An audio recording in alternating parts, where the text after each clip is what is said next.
Please take a moment to review the disclaimer on the screen. By attending this webinar, you acknowledge and agree to these terms. Now, with those housekeeping items out of the way, I'd like to introduce our moderator, Phil Hurak. Phil is a managing shareholder of Clark Schaefer Consulting and the leader of the state and local tax practice. Phil thrives on change and leveraging it as an opportunity to create value and minimize risk for clients. Throughout his career, Phil has used his legal, business, and consulting expertise to deliver measurable results for businesses from family enterprise to Fortune 500 clients.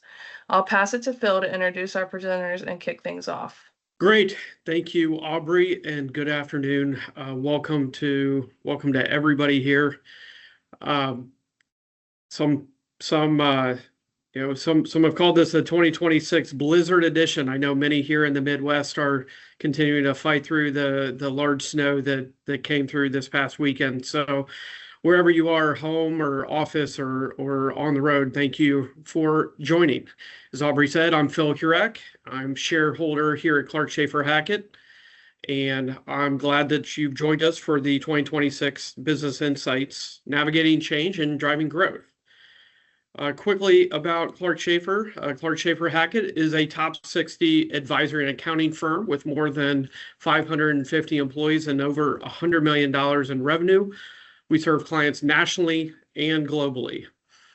We help organizations strengthen their financial, their technological, operational, and human capital foundations by acting as an extension of your team with strategic guidance and industry-specific expertise. So as we step into 2026, we have seen as meeting with clients, being out in the market, that organizations across the spectrum, large enterprises, small businesses, not-for-profits, government entities, they're all facing an environment that is more complex, it's fast-moving, and opportunity-rich than ever. We see technology, talent, regulation, operational expectations, and risk are all challenging these organizations simultaneously. Today, our goal is very simple. It's to help you make sense of a lot of this change and help translate it into actionable items that you can bring back to your organization. We are very fortunate today to have a broad-based panel of leaders who work with organizations such as yours every day, navigating these very same challenges. We have Carly Devlin, shareholder and cybersecurity expert, Alyssa Fetters, director in our Clark Schaefer Strategic HR practice, Joe Brown, managing director of operational excellence, Glenn Plunkett, director of technology activation, and Courtney Nett, managing director of risk and controls. We're going to intro each one of these individually. They each bring a perspective that's rooted in current conditions today and what are they seeing here in 2026? What are organizations struggling with? Where are organizations investing? And what are some of the most forward-thinking clients and leaders doing differently today that you might be able to bring into your organization? During today's session, we're going to explore a lot of different topics, including AI. Of course, we can't do anything today without a discussion around AI, workforce dynamics, operational optimization, digital transformations, risks, including cybersecurity and operational, and just in general, how is the velocity of risk accelerating across organizations? Throughout the presentation, we will ask for your input through polls. We also invite you to ask a question via the Q&A. We will do our best to get to all of these questions today. If we don't, we'll follow up with you following the webinar. So with that, thank you again for being here. Let's get started. And I would like to start with Carly Devlin. Carly. Awesome. Thanks, Phil, and thanks to you all for joining today. So I lead our IT risk and cybersecurity practice, where we work with organizations really in pretty much every industry and of all sizes on things like security and risk assessments, regulatory and compliance gap analysis, development of policies and procedures and response plans, third-party risk management, and also IT audit support. So really anything in the realm of IT risk, compliance, cybersecurity, we help clients through those challenges.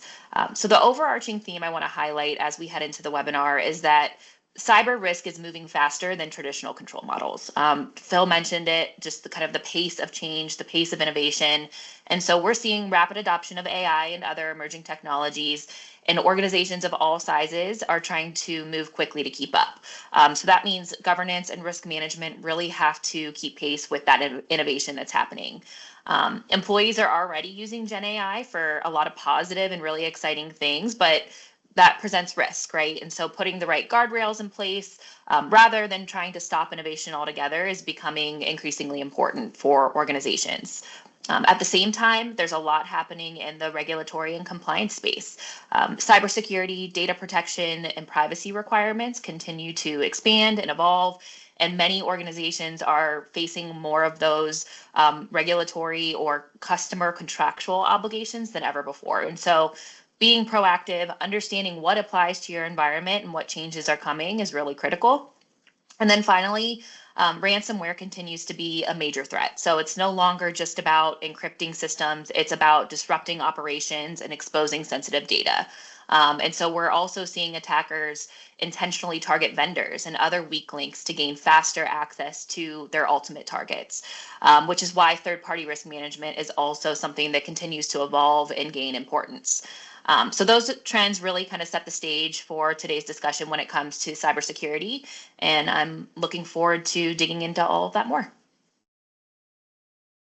Great, thank you, Carly. And I know there will be lots of questions around this because, as we've said, cyber is there is not a organization that is immune today from cybersecurity and the risks related to it. So more to come on that. Okay, next we move to Alyssa Fetters. Alyssa. Hi, thanks, Bill. Again, I'm Elisa Fetters, the Director of HR Services with Clark Schaefer Strategic HR. We provide outsourced HR services to organizations really of all sizes, both locally and globally. Some come to us because they don't have in-house HR. Others bring us in to support their teams, as they're growing or navigating change.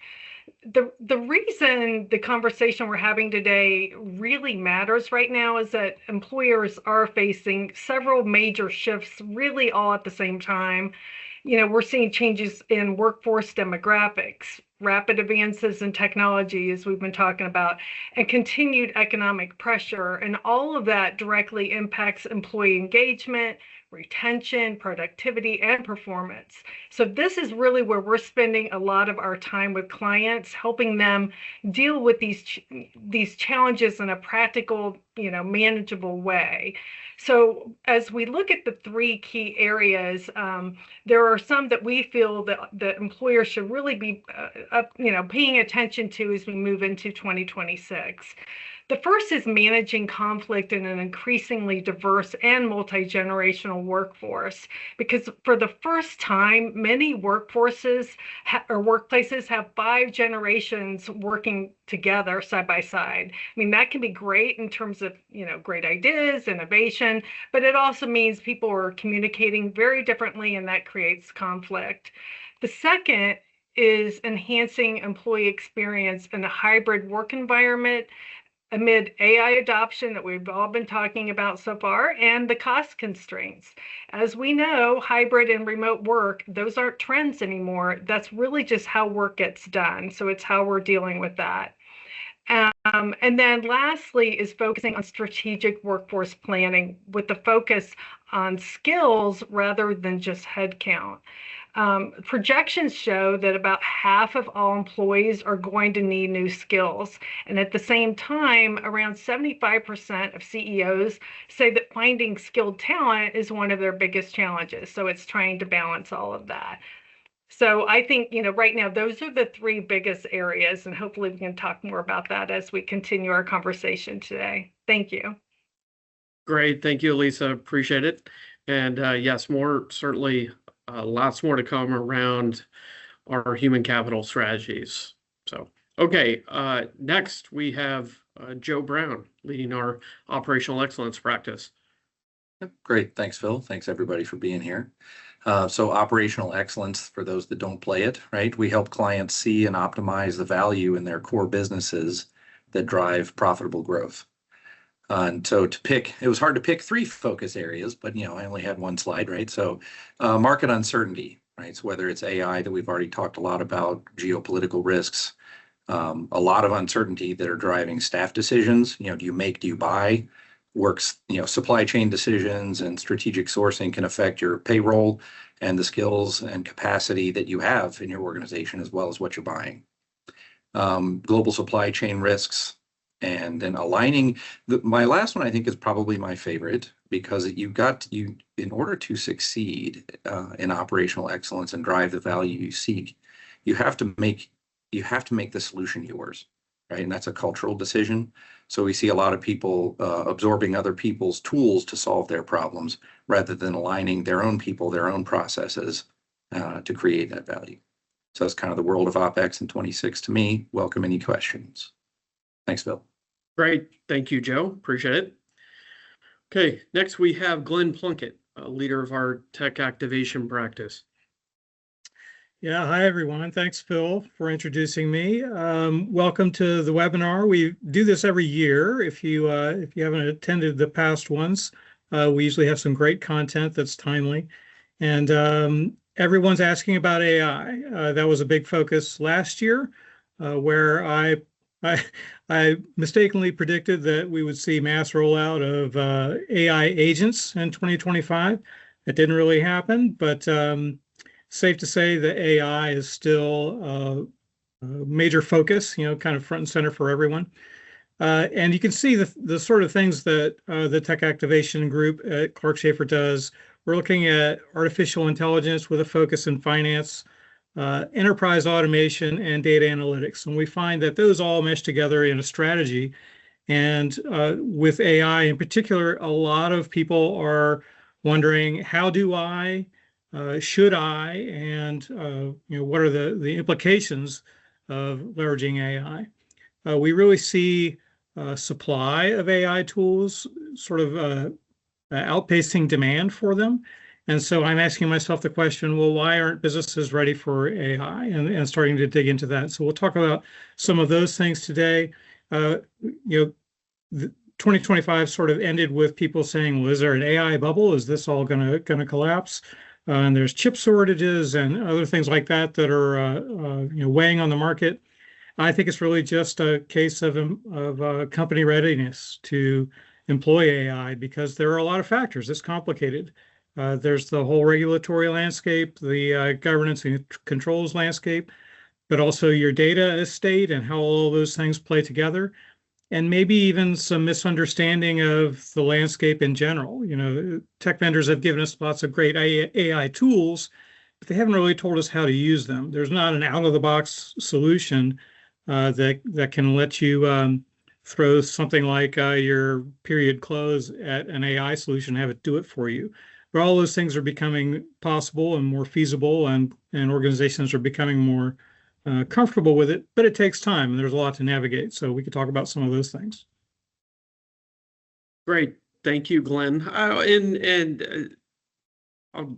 Certainly, I don't think your prediction was fully off. We have seen broad-based adoption, maybe not of agents, but of certainly certain tools such as Copilot and the like across a lot of corporate enterprises. So I'm sure more discussion on that to come. Thank you. Right. Last and certainly not least at all is Courtney Nett. Courtney leads our risk and controls practice. Courtney. Well, good afternoon, everyone. Thank you for the introduction, Phil. You've just heard from my co-panelists about the focus areas that are critical to the front lines within the teams that are driving operations, technology, and people strategy. These topics are also central and high concern for risk management and internal audit functions of an organization, which is core to our risk and controls practice. So no matter whether you're structured to have a large dedicated internal audit department, or you operate in a less formalized environment where your operations team is responsible for also handling risk management on their own, your goal is ultimately the same: to make sure your business has an adequate balance of controls to address your risks while still being able to stay nimble and adapt to an ever-changing business environment. As I look to the three key focus areas that I have on this slide for today, the first is around ERM and orchestrating risk intelligence. In today's business world, risks just simply do not stay in their own lane. Take a cybersecurity breach, for example. Most people will treat it as an IT problem, but we know that there's a ripple effect. It can become a legal and compliance crisis if there are data privacy concerns involved. It can involve operations because your team can't access tools that they need to service your customers. And it becomes a people crisis because your HR team's managing the immense stress and burnout that comes with managing around-the-clock recovery efforts from the event. So the idea here is to move ERM away from just a list of worries and towards a connected hub where you're breaking down the silos within your organization to see a full picture of how a single event can impact your organization as a whole. My next focus area is internal audit 2.0, a rebirth of sorts. For many, when you hear audit, it sounds like and has traditionally been a rearview mirror exercise, checking and reporting on what went wrong last year. Internal audit has an opportunity today to transform more into a role as a strategic advisor. Not only is our goal to protect the value of the organization, but to drive greater value by focusing on vulnerabilities that are emerging now and helping course correct before a small gap becomes a major issue for your organization. It's really about being a partner to the business and not just the compliance police or the historian role. And finally, all this comes together in a unified governance model. This is really just a way of also saying, let's make sure the left hand knows what the right hand is doing. One of the biggest complaints that we hear when we're out working with businesses is the concept of compliance fatigue, the feeling that they're constantly being audited and asked for data and information by different oversight groups within their organization. So by aligning ERM and internal audit, organizations can reduce this burden for operations and allow for more focus on forward-looking business resilience. So as we move through the rest of the webinar today, I hope to share some insights to help strengthen your risk management, regardless of the size or complexity of your organization and where you're at today. Bill? Great. Thank you, Courtney. Appreciate it. And that concludes our introductory component of the webinar. And so from here, what we wanted to do is really gather insights from you all, the participants here on the webinar, around a number of topics to really focus the remainder of our time together talking about those items that are most pertinent. So we have a series of poll questions that we're going to flash on the screen. We ask that you participate and provide a response to help direct where this discussion goes. So if we can go ahead and flash our first poll. Okay, and so the first one is around investment priorities. So many, as you can see, many organizations have gone through a budgeting process, and I'm sure trying to balance all of the competing needs for investment across the organization. We're trying to understand where is your organization focused? Technology, talent, process optimization, risk, cyber, or other. We, certainly as we're out talking with businesses, we've seen we see this can vary by industry, can vary by the business itself. Naturally, we've had a heavy load of technology investments and anticipate that to continue.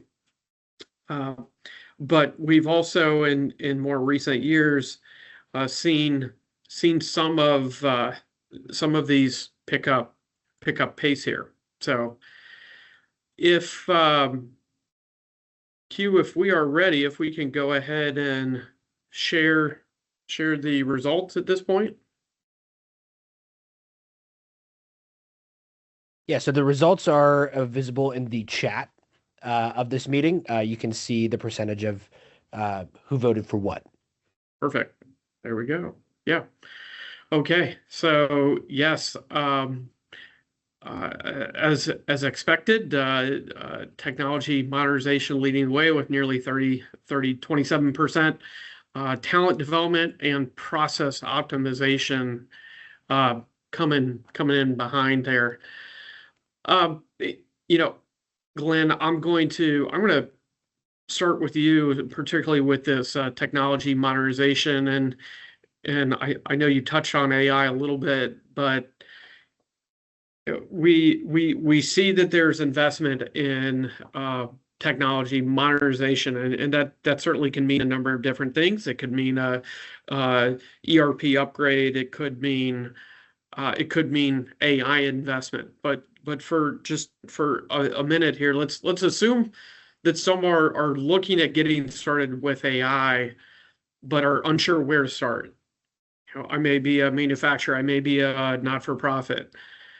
What is the simplest, most achievable first step for integrating AI into my operations?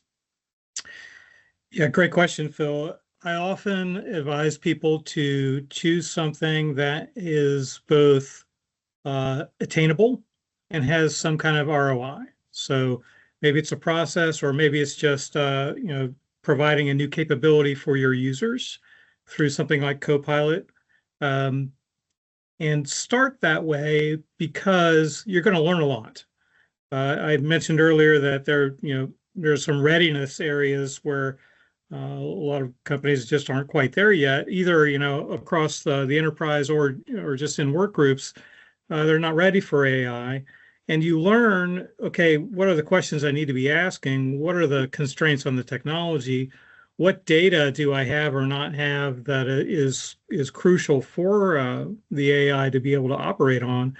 And then you start to figure out, okay, wow, there really are quite a few moving parts that we need to get in place or re-engineer, or areas where we haven't addressed at all, so that now you can become ready to truly leverage AI. So start with something relatively small, and then move into something that has a larger impact once you learn from it.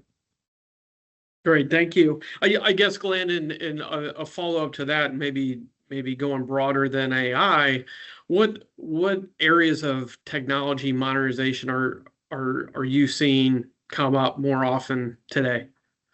Yeah, automation is definitely one of them, and that may or may not have an AI component to it. We're still seeing a lot of automation technologies being labeled as AI, even if maybe they aren't quite AI. But it's still the idea of, how do I automate work processes? How do I integrate systems so that they automatically share data? And then that leads us into data. We're still seeing a lot of clients with data integration issues, silos of data, and living in different systems or in different parts of the organization, and seeing an inability to be able to sort of holistically wrap their arms around their data to be able to report and gain insights from it. So data analytics and just the data pipeline model of getting all of your data into one centralized warehouse, still a huge need. And the price point and the effort to get there is still going down. So it's becoming more accessible to organizations of all sizes. You don't have to be a really large organization to have an integrated data warehouse that has all of your accounting pertinent information, your CRM, your operational data, and everything there in one place. So then you can really begin to leverage business intelligence. So the automation, data, and business intelligence are still primary areas where we see a lot of interest, but also a lot of room for improvement. Yep, for sure. Yeah, I know we've done a lot more in Power BI and some of the other data viz suites, and frankly, helping clients capture all the data sources that some they didn't know they had internally to help report on and make better business decisions. So great, thank you, Glenn. I want to shift here just around talent development, because this is not only is it towards the top of this list here, but coming now 6 years almost out of COVID, pretty remarkable to say that out loud, that we're that far away. I'm curious, Elisa, from a as we think about talent development and how it's shifted over the past 6 years, and how the workforce that's joined over the last 6 years, what areas of talent development are we seeing as most crucial today? Or put differently, what do we have clients coming to us asking for support and from a talent development standpoint? Yeah, no, great question. I mean, it's critical right now because honestly, skills are changing faster than job titles are, and so the clients are coming to us because they're just not sure what to do. The organizations that are really staying resilient are the ones focusing on developing the talent that they already have.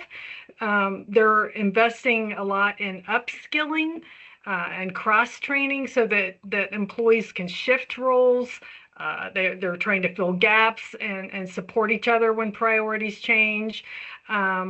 Honestly, we're seeing a lot more organizations that are using flexible staffing approaches, things like project-based work, shared roles, or even temporary support. We didn't see that as much before, so that teams can adapt more quickly without burning out as quickly. So, at the core, employees really want opportunities to grow. That's what they want. So if companies can offer things like training or stretch assignments or just chances to learn new skills, even during crazy, uncertain times, people feel valued, and frankly, they're more likely to stay. For sure. No, thank you, Elisa. That's helpful. And I know I know there was certainly a lull there, right, during COVID, and law or pause, whatever you want to call it, and it with the dynamics of the workforce and some of that pause, it's certainly come back with a vengeance, and the need and desire of folks to continue that continuous learning has been something that has resonated, and we've heard from many of our clients. So thank you. One more I just want to touch on as we kind of look at this high level investment question and where's an investment occurring. And Joe, I'd like to come to you, right? Because process improvement is coming up second here on the list of where are we going to invest today. I imagine that it's a result of some of the complexities of the market, from companies are probably seeing some profit degradation and trying to figure out what it should look like going forward. They're also, I assume, balancing cost reduction and growth. So what would you advise from a process optimization, in this day and age? How does an organization kind of get to the right size team and resources without sacrificing performance, sacrificing profit, sacrificing growth? Yeah, another great question. I think there's a lot of clients in the market that we support these days that are managing that trade-off of, call it capital or tech investments versus headcount. Where's this thing really going to come out? How do you handle the capabilities of maybe some exiting workforce that are taking some skills and experiences with them that are harder to replicate? These are all kind of train collisions that are hitting the market these days. And I think it's interesting, the people, process, and technology hit the top 3 spots here in the survey, and it's very difficult to separate those things. So what we see a lot of clients do and what we support is whether it's a solution like value streaming or some way to visualize what is the value that you seek to create in your profitable growth path, right? Then you start to say, well, then how does that work, right? How can I achieve that and still get safety, quality, compliance, your priorities that you want to achieve in your market still relevant? So by taking them apart that way, saying what are the, what's the value we seek? How do we get there? And then who can get us there, right? Do I have the right team in the right place?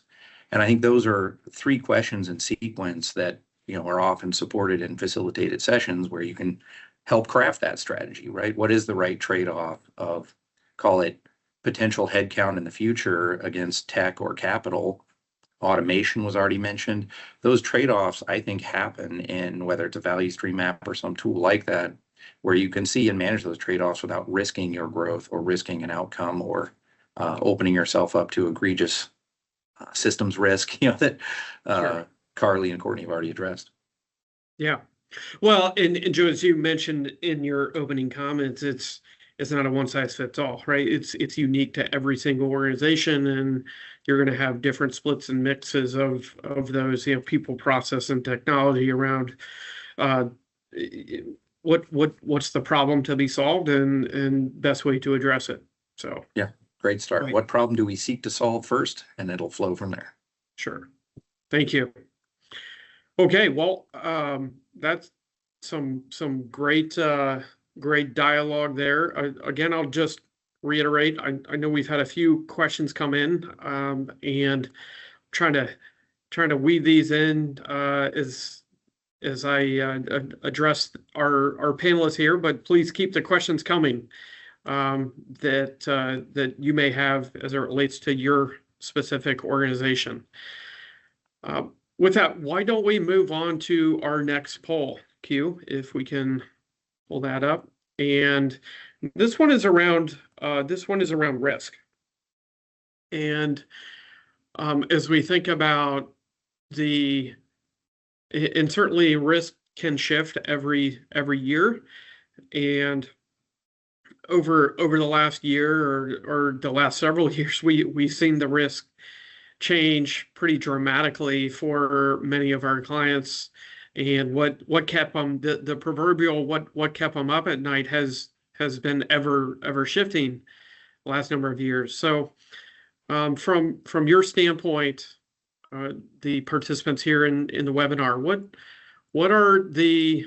what risk factor concerns you most in 2026? Is it the broad economic uncertainty, regulatory, talent and workforce challenges, technology disruption, or geopolitical events? So we will give folks a couple more here, and to no surprise, some of the real early, or some of it coming in here is heavily around economic uncertainty and the talent and workforce challenges in the market. I would like to, so we're almost 40%. Neck and neck. Yeah, 40% economic uncertainty here. We'll leave that on for another minute, but I guess I would like to go to Carly and think about Carly. So, and I appreciate we don't have cyber risk up here, but it seems that from a cybersecurity or even beyond, right, a technology risk standpoint, it's so often that we're getting the call after something has happened, right? And it's very unfortunate, and often tends to be exponentially more expensive. And I guess what input would you share around how to prioritize, because we also just talked about investment, right? And cybersecurity was not I'm sure to your chagrin, was not rising to the top, also understand, in this world of economic uncertainty and all the other competition for that same capital, how and why should businesses think a little differently around cybersecurity or technology risk? Yeah, no, that's a great question, Phil, because I think, Courtney mentioned it when she was, giving her intro earlier, but the impacts of a cybersecurity incident touch all of these areas, right? There could be regulatory impacts, fines resulting from a breach. There could be, human resource impacts, just number one, burnout. You're usually working around the clock to address a cybersecurity incident, especially a major one. And so that could create those types of issues. Obviously, technology disruption is one of the major issues that a large cyber incident could result in. And so I think it's assessing the risk, right? And I'm sure Courtney would agree with this too. Cybersecurity has to be part of your enterprise risk management program if you have one, right? If not, you do need to assess your cybersecurity posture based on, some sort of best practice framework. If you have regulatory requirements, and determine what your gaps are, because then once you know what your gaps are, you can work to prioritize those and make the appropriate investments in cybersecurity. And I think that's what I see, most with clients who I'm talking about. Where do I start? How do I begin to manage this risk? And I think it's just a lack of understanding of there's so much to tackle, right? And so how do we approach it? And I think, having some sort of risk assessment done to, understand where your gaps are so that you can make the appropriate investments, I think is key. Yeah, no, thank you, Carly. It's certainly an easy expense to bypass and, put off until a later day, until the expense gets, or until something happens, right? And then again, the cost exponentially explodes around the remediation or the fix or whatever it may be to that. So. Yeah. Yep. And at the very least, sorry, Phil, I'll add one thing. Please. At the very least, have an incident response plan in place. Make sure everyone knows their roles, their responsibilities, what communication internally and externally should look like. Because I think that can go a long way in helping to effectively respond to an incident as well. Sure. No, thank you. I guess, Courtney, come to you, as we just chatted on cyber risk, but let's go broader, right? Because, we see the poll, and, in the prior poll, and what folks are, concerned about the most here today, as we think about enterprise risk. Because certainly there's components of, economic uncertainty, regulatory, talent, and workforce. All of these come into enterprise risk. What are you seeing, and how companies tackle enterprise risk today? Well, I think first of all, it's getting all of the key players around the table to talk from a common terminology, and to also have open discussions about the interconnectivity of these risks, like Carly talked about.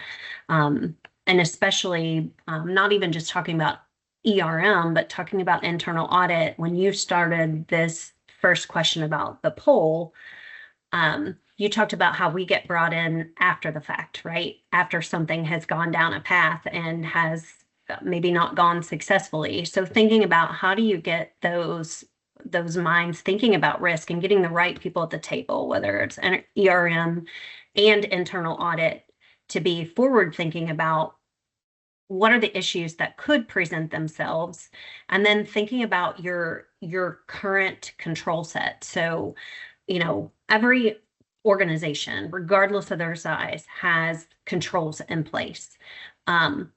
We typically just think about adding more things in without really stepping back and thinking about, are we getting control creep? Are we getting are we right sizing what we need to have today to address the risks that we have in place and the things that we believe are coming?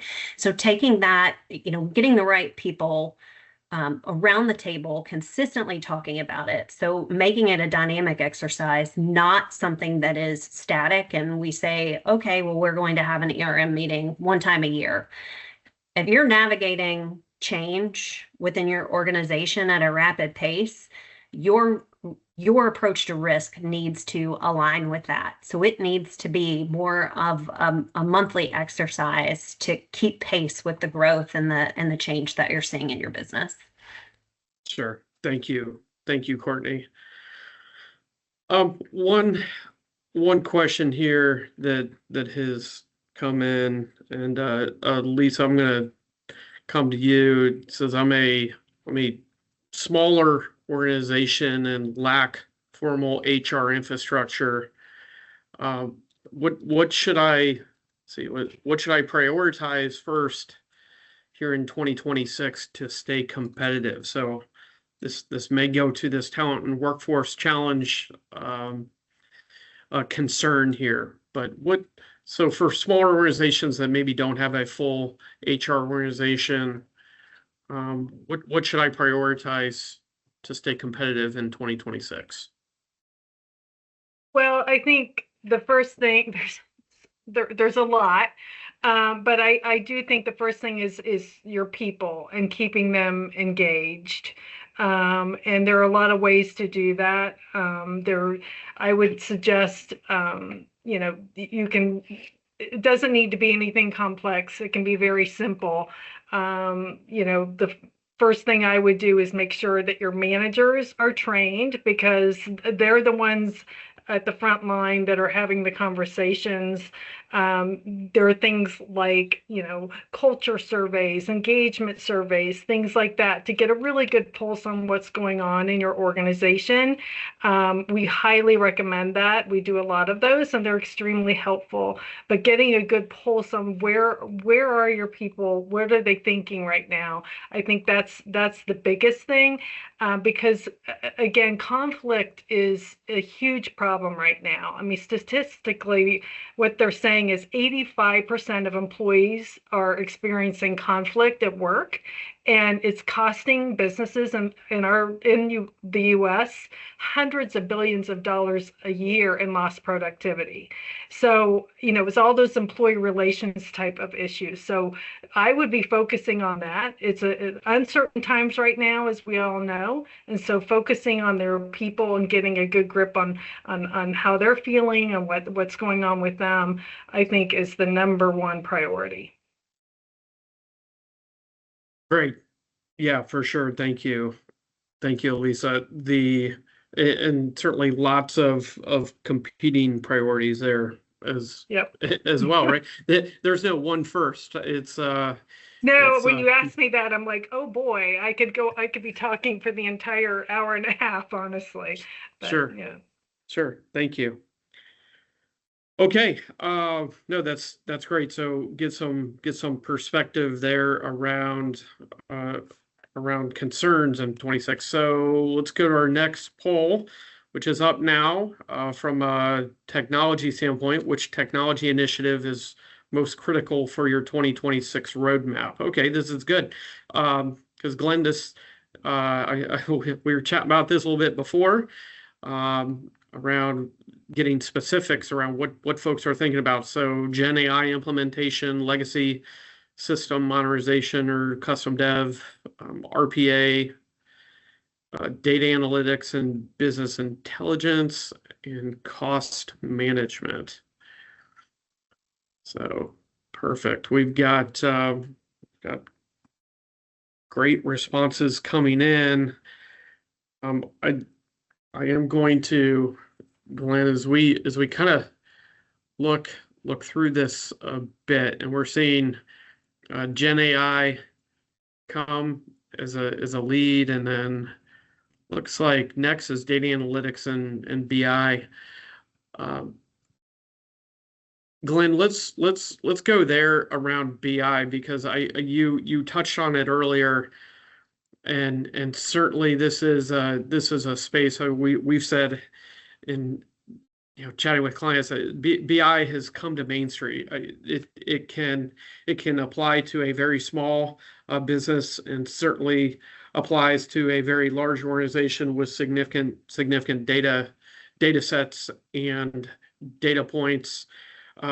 Could we, what are you seeing as effective use cases, or some of the most effective cases for data analytics that don't have an in-house analytics team, right? So I know I want to do some data analytics, and it's an initiative, but then what? Yeah, I think there's a couple of common factors, especially in this sort of small to medium business segment, where you have a lot of effort being expended in getting your hands on data that's useful to you.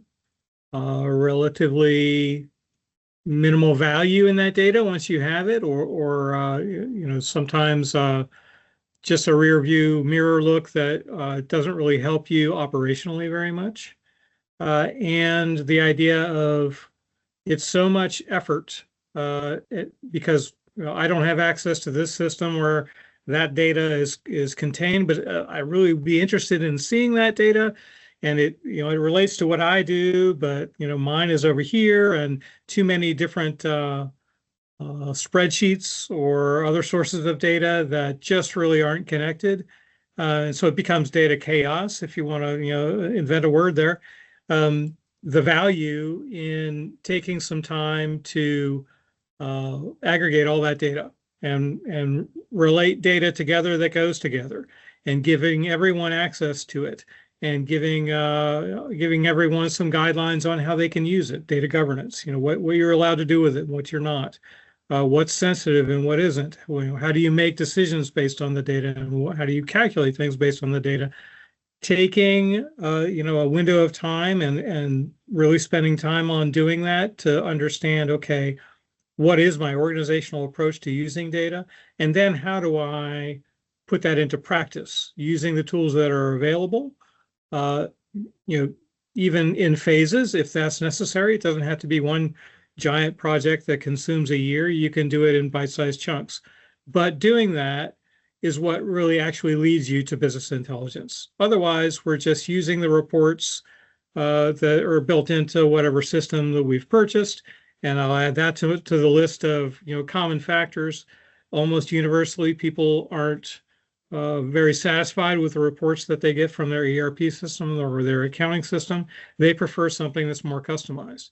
If you go down this path of BI and customized reporting, data visualization, you can have that. And yet you can still use the data that's coming from your ERP system and your budget spreadsheet and wherever the different data sources are.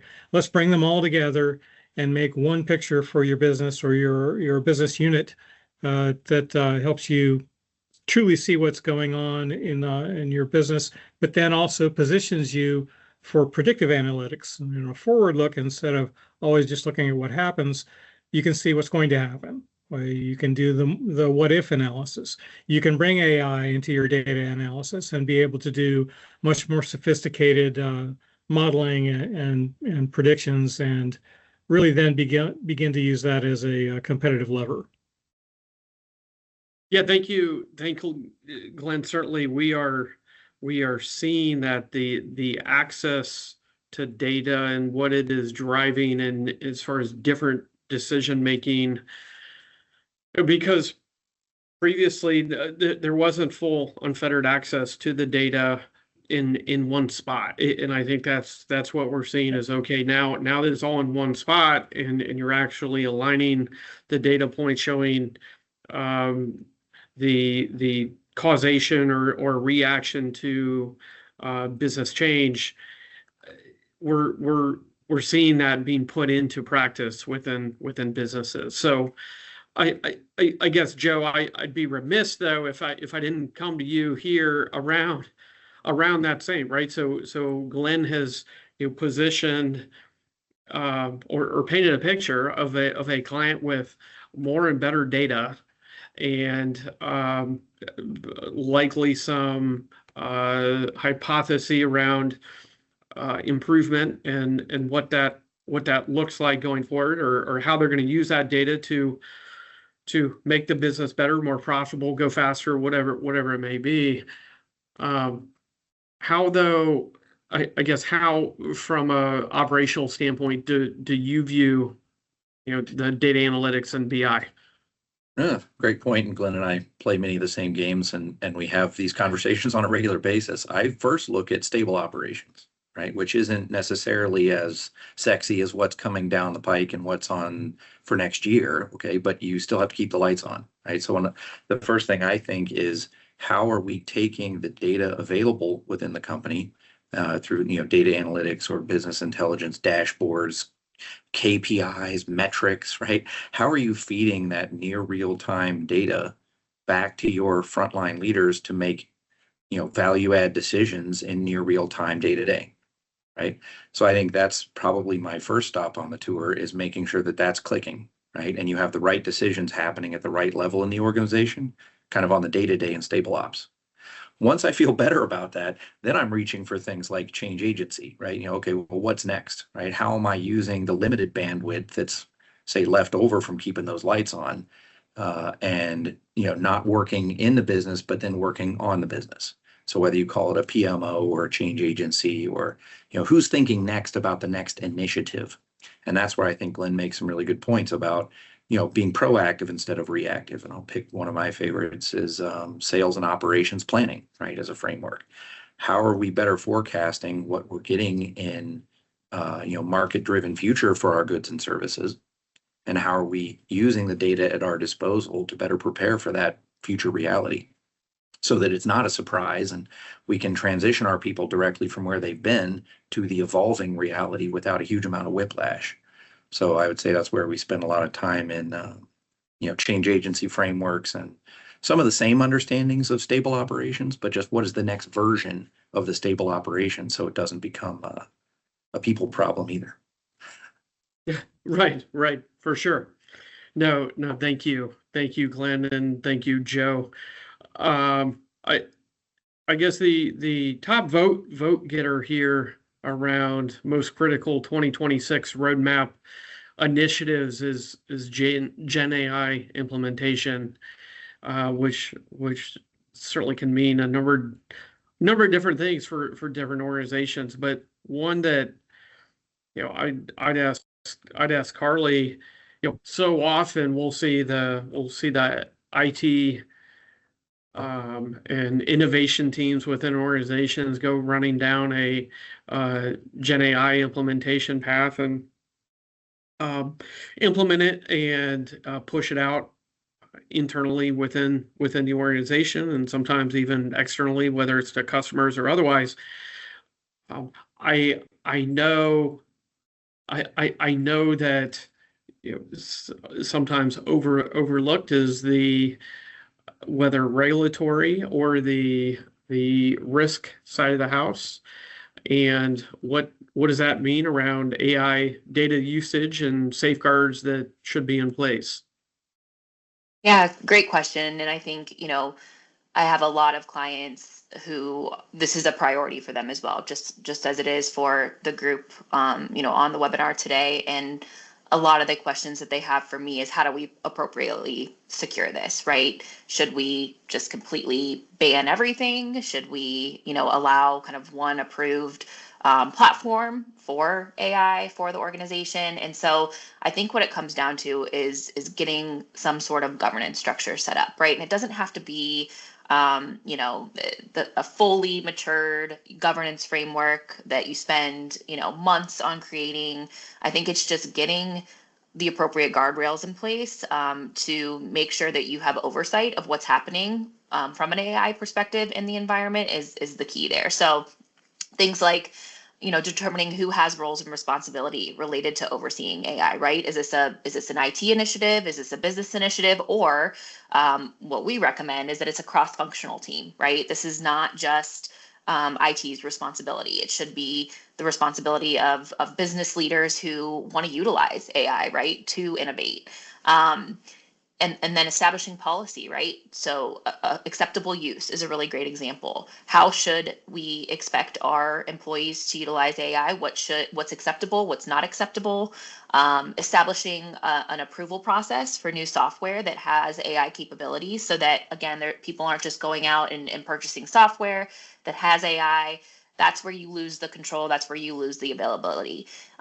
You don't need to ban it, but you do need to block certain things so that you can approve what's being used in the organization, and so that you can review the security of those tools as well, right? And then if AI models are being built internally, make sure that there's a process for testing the integrity of the output and having a human in the loop for critical or high risk decision making that AI is doing. So those are the types of things that I think you need to think through as you are considering Gen AI implementation, and kind of get some of those guardrails in place before it's just completely unleashed in the environment. No, thank you, Carly, and yes, certainly something that that we see if AI has been implemented, even from a standard off-the-shelf Microsoft Copilot, these policies and procedures internally must be part of that process for implementation. And if they've not, it's something that is going to need to be put in place from a safeguard standpoint. So I guess, and I'm sorry. Hey, Go ahead. Phil, sorry, that made me think of something else. So I think a lot of times we think Copilot, okay, it's not a public model, right? It's maybe your own enterprise version of Copilot, so it's safe to put sensitive data in there. But I think what becomes really important from a security perspective when we're talking about non-public models like Copilot is internal access controls, right?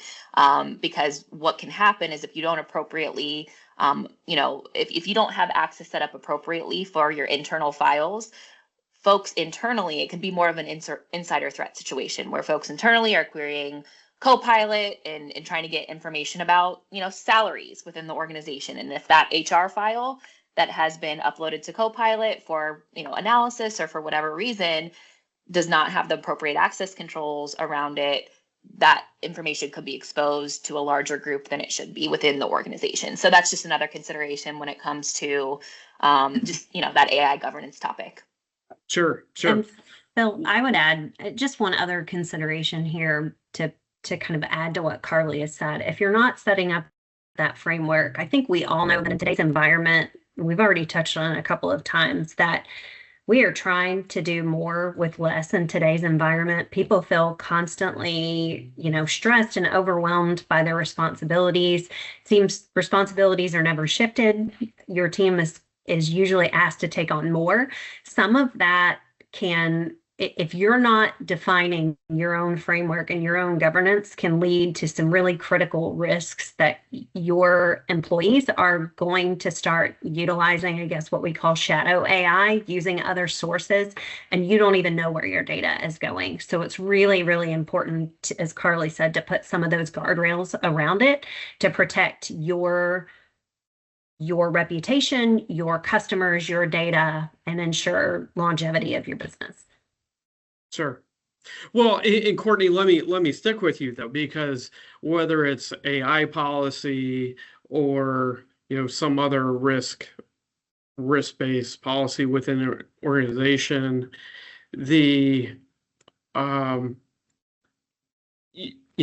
certainly see those defined, but then inconsistently applied, and the risk that can have on an organization, inconsistent application of the of the policies that have been set. I think, and this sounds like a simple answer, but sometimes when you go back to the basics, that's really the best place to be. It's a cultural thing. So just having a policy or having a piece of technology in place doesn't really help the issue. It is putting it at the forefront and talking about it.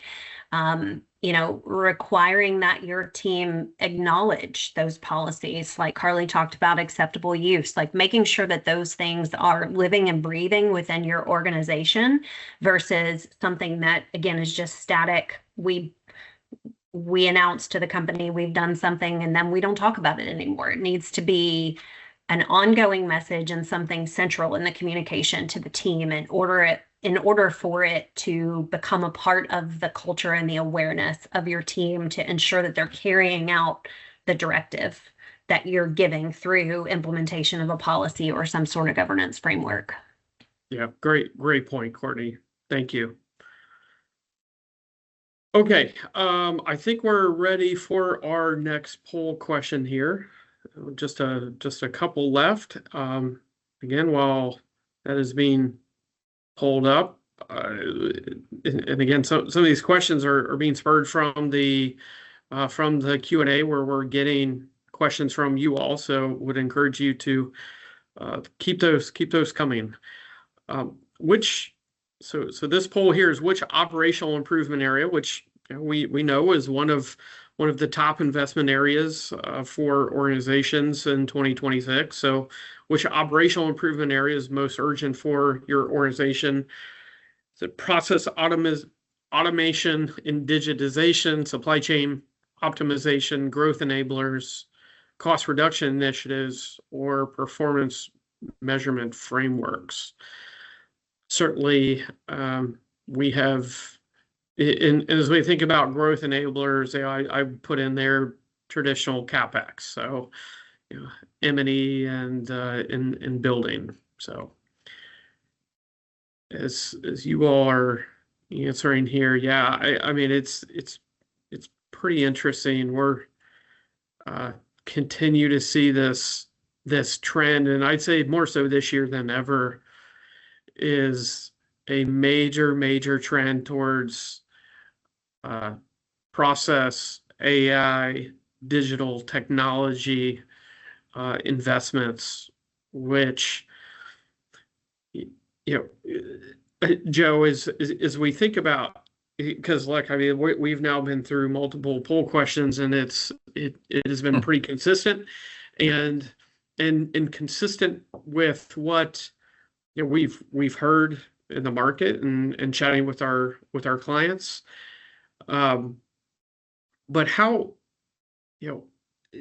there still needs to be some physical, in some cases, right, has to be some physical component, but we're seeing an overwhelming focus around the process technology and digitization. Where or how would you advise an organization that let's say is behind, hence the strong desire here to catch up? How would they attack that from a operational improvement standpoint? Yeah, when I look at automation and digitization, it kind of makes me think of service organizations versus industrial organizations, right? And that's a guess, but I'm kind of profiling the audience here a little bit. But if I look at the industrial origins of concepts of automation, and you're leveraging that forward into just processes in general, I think it still begins with a fundamental understanding of what's going on now, right? What is happening now? And the usual analogy I pick is the math professor that made you do the proof on the whiteboard first that wrapped 3 times around the room before they gave you the calculator. Part of that is, automation. If you're basing that automation on either bad source data or a fundamental misunderstanding of what's going on today, you run the risk of just making bad things happen really fast, right? So I think anytime you bring up an automation concept, and we do this with a lot of clients, is we have, I don't know, I'll call it a discovery section on the front end of like, okay, we think we want to automate, accounts payable or something, right? Okay, if that's on my mind because I'm sensing some problem or I'm seeing it in my numbers, that accounts payable is a problem for me, cash conversion, you name it. Well, all right, if that's my problem statement, I would encourage people to think end to end for a moment about procure to pay. And I'll pick on AP automation because a lot of people look for that. Many of the problems, the defects that show up in the AP automation desire have root causes all the way up to, vendor master creation or item master problems or the purchase orders, all of the contributing predicate steps that get you to a two-way or a three-way match to execute a payable. So my encouragement of folks that are thinking about process automation and digitization would be solve first for quality, right? First, do no harm, and make sure you're basing that concept on what's going on in your house today, and then work with that kind of expertise and partners, if you don't have them internally, to look for what is the right way to automate this that doesn't jeopardize my quality, does improve my cash conversion cycle, and gets me the outcome I seek. And make sure you know how do you know if you're winning or losing as you implement it is critical. Before you go switching over to a faster car, right? Make sure you can read the dials and gauges before you run it into a tree. Sure. I'm mixing analogies here, Phil, but the process automation is a loaded topic. Yeah. Well, I mean, we've seen this right through the early 2000s and implementation of lots of technologies that some worked very well and some were just superfluous to the organization and created either bad behaviors or bad processes within an organization. So some are here around problem to be solved, bring the tools and apply it. So that's the technology side, or the hard tech side of it, or I guess process side of it.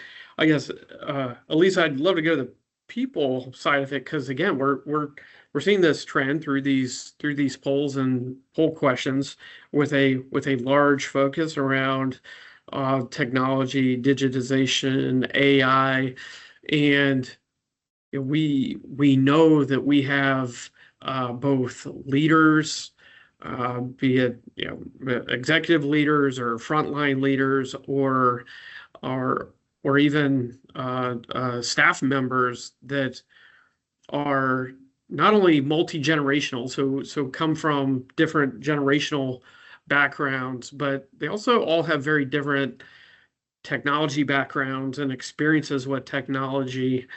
And so with this large focus, how are we advising, or how are our clients thinking about this, wanting to move way more digital, way more tech focused, but may not have, or their current workforce may not be prepared for it? Great question. I mean, the key thing, first of all, is communication. People don't always love change. I don't care what generation you're from and a part of. And so I think the communication part is really helpful to help with anxiety that people have, because they just don't really know what's going on. And especially when it comes to AI, there's a lot of fear, because obviously people are worried that their jobs are going to go away. So the biggest thing is to explain, as much as possible how AI is going to be used within the company, and then train the managers to have those conversations, train the employees as well. Having very clear communication norms and expectations is really, really a great way. A simple one-page communication guide is helpful. So that it's consistent, because you are dealing with so many different generations working in one place at one time.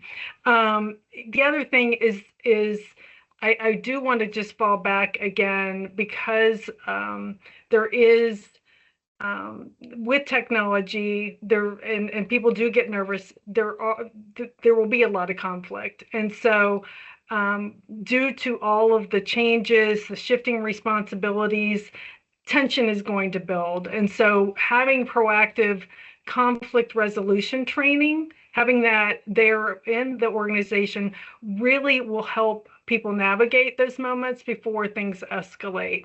I mean, you can have formal workshops instructor-led sessions. Role playing is really helpful. The other really good thing that can help, just getting back to the multi-generational piece, is having a buddy system where you're tying different generations together. That can work just a little more naturally and helps with the close some of the communication gaps and build more trust. So those are just some ideas. Yeah, no, thank you, Elise. And it's not one silver bullet, right? As we've seen, it's a combination of a number of those across organizations. So that need to be implemented to kind of lift everyone, or at least bring folks to a common ground when it comes to technology. So Exactly. great. Okay, so one other is we, Glenn, as we're talking about process automation, digitization, what are we seeing as prime opportunities for? I'll go with that, right? I mean, that is a focus here around where as a major operational improvement area. So process automation and digitization, excuse me, I'm saying it too many times here. I know we had that question submitted in pre-registration. So what are we seeing as opportunities in this space? Yeah, Joe kind of touched on the aspect of the idea of automation being rooted in industrialization. And so, for the past 50 years or so, we've seen tons of that in mechanization and manufacturing and things like that. And then, slowly over the past 25 years, we've become more and more digital. So now we're looking to optimize and automate any kind of digital process. And there are a lot of them, boy, right? Everything that we do really has some digital aspect. And even though we have very powerful tools at our hands, like the computers that we're probably all staring at right now, we still use them a lot of ways as kind of a substitute for paper when they can do a lot of the work for us. So in particular, we're probably most commonly known as an accounting firm. So people turn to us for advice when they're talking about business management and finance tasks. Tons of applications for automation there. So all of your repeat processes, right? Think contract management, vendor management, close, reporting, reconciliation, all of those day-to-day tasks. They all have already pretty well defined guardrails around them and controls, or at least they should. And so that should make them easier to automate. And we have, even though sometimes they're very complex or multi-step tasks, we have tools today that can be put up against pretty much any of those. So we're seeing a lot of finance teams looking to automate. I think someone else, or maybe it was Joe, said accounts payable. We've had some great success there. Receivables as well to some point, but I mentioned period close a couple of times. That's a good one where it should be repeatable and fast, and we should be able to automate that. But any kind of text management or data crunching, data manipulation tasks should be able to be done pretty much automatically, and at least then be automated, whether by AI or other technologies, at least to a point where it can be pretty much prepped and ready for human intervention at that point. So, pretty much any data manipulation task, and certainly any kind of integration tasks between departments, between systems, is ripe for automation today. So pretty much the sky's the limit. Sure. Yeah. No, thank you. Thank you, Glenn. And really, I think we've seen it becomes a prioritization of those, and where in organizations newer to it, where can we get some quick wins to drive excitement, to drive adoption? Have been things that we've seen be successful in pushing automation and digitization out into the throughout an organization. So 100%. great. Okay, well, we are quickly coming to the end of our time here. So I want to do a quick hit across each of our panelists to touch on and leave the audience here. And apologies, we've not been able to get to all of the questions that have come in. We've gotten to quite a few of them, but I maybe if our panelists here could address some of the questions if it makes sense in your closing remarks. But my ask is, what are one or two of the points that you would encourage folks, attendees to this webinar, that are going to go back into their organization and bring nuggets back of areas to focus or areas to think about? What are the one or two things that you would leave them with? So with that, let's go ahead in the same order. So Carly, I'll go ahead and start with you. Awesome. Thanks, Phil. So I think for me, it would be that, I think historically cybersecurity has kind of been an afterthought, especially in the small to medium sized business space. And I don't think it can be anymore. Attackers don't care if you're large or small. And actually, in the most recent Verizon data breach investigations report, which aggregates a lot of that breach information to pull out trends, 89% of attacks that small to medium-sized businesses faced were ransomware attacks. And for large organizations, the number was way down from a ransomware perspective. And so I think that just proves the point that these large cyber attacks can happen to any organization of any size in any industry. And so I think, the risks that we're facing, especially with AI, making phishing emails more sophisticated, making just attacks in general more sophisticated, those things are not slowing down. Our risks are only going to increase, and they're going to only be more targeted and more disruptive. And so I think what I would leave the audience with is it starts with having a true understanding of where your vulnerabilities are. No organization, large or small, is going to be immune to gaps. Everyone's going to have gaps, right? And so it's just knowing what those are. And then once you know what they are, you can prioritize, right? We just talked about prioritization.